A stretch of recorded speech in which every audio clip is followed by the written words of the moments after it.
माझ्या आठवणीतला आजोळ सावंतवाडी तालुक्यातील तळवणे हे माझ्या मामाचं गाव म्हणजेच माझा आजोळ गाव. तसं चांगलं, चारी बाजूने निसर्गाने संपन्न डोंगर दऱ्या असलेलं, चारी बाजूने पूर्ण झाडी असलेलं. गावाच्या वेशीवरच नदी होती. गावातच एक माऊली आणि रवळनाथ अशी दोन मंदिरे होती. माऊली मंदिराच्या पाठीमागे अजून एक नदी होती. तर साधारण 2000 ते 2007 पर्यंतचा काळ हा आम्ही अगदी मनसोक्त तिथे मजा केली, कारण हा बालपणीचा आमचा काळ होता. गावात बसस्टॉप ज्या ठिकाणी होता तिथूनच माझ्या मामाचं घर होतं. बसस्टॉपच्या अलीकडे म्हणजे बाजूला चिंचेचं एक झाड होतं आणि बसस्टॉपला लोक उतरल्यानंतर पहिली दुकानं द्यायची ती माझ्या मामाच्या. दुकान एका साईडला, दुसऱ्या बाजूला घर, मध्ये रस्ता, असं हे गाव होतं. त्या काळी बरीच कौलारू घरे वगैरे होती आणि आम्हाला गावी जाण्यासाठी कुडाळवरून सावंतवाडीला पहिलं जावं लागायचं आणि सावंतवाडीवरून 11-11:30ची मला वाटतं त्यावेळी तळवणे नावाची बस होती. त्या बसने आम्ही 12:30 पर्यंत मामाच्या गावी पोचायचो. परंतु तिची काही मजा होती. सावंतवाडीवरून तळवणे या गावी पोचेपर्यंत आम्ही खूप मजा करायचो. खायला प्यायला आम्हाला लागायचं बसमध्ये, त्यासाठी आम्ही आई वडिलांकडे हट्ट करायचो. आणि कधी एकदा येऊन आम्ही गावी पोचलो की तिथून आमचे प्लॅनिंग सुरू व्हायचे की कशी मजा करायची.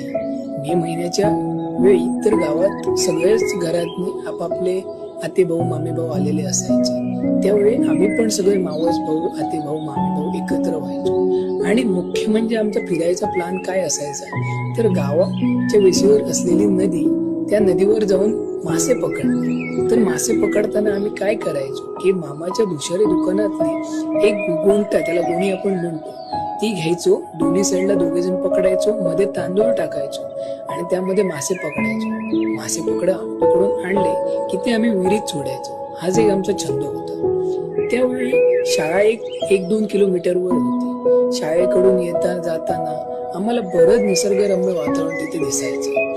कालांतराने आमचं मामाकडे येणं जाणं कमी होत गेलं, परंतु ज्यावेळी आम्ही मामाकडे जायचो तेव्हा तळवणे गावातून आरोंदा या ठिकाणी आम्ही जायचो आणि आरोंदा आणि गोवा हे जवळ असल्या कारणाने तिथून आरोंदा किरण पाणी येथे फेरी बोट असायची. त्या फेरी बोटने आम्ही केरी या गावी जायचो. तिथे बीचेसवर फिरायचो. आमच्या मावशीचा एक मुलगा होता, तो साधारण आमच्यापेक्षा 10-1 वर्षाने मोठा होता. तो नेहमी प्लॅन बनवायचा की आपण गरी वगैरे घ्यायचं आणि रेडीला आपण मासे पकडायला जायचं.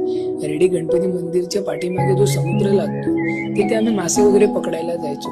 पण आम्हाला कधीच काही मासे भेटले नव्हते आजपर्यंत. दुसरी गोष्ट म्हणजे आम्ही जी काही मजा करायचो ती आजच्या मुलांना तेवढी माहीत पण नसेल, कारण त्या काळी मोबाईल नव्हते, काही नव्हतं. गाव असं जुन्या काळातलं होतं की आज तिथे गेल्याच्या नंतर वाटत पण नाही की ही सगळी डेव्हलपमेंट आज तिथे झाली आहे. आमची आजी दुकानात बसायची.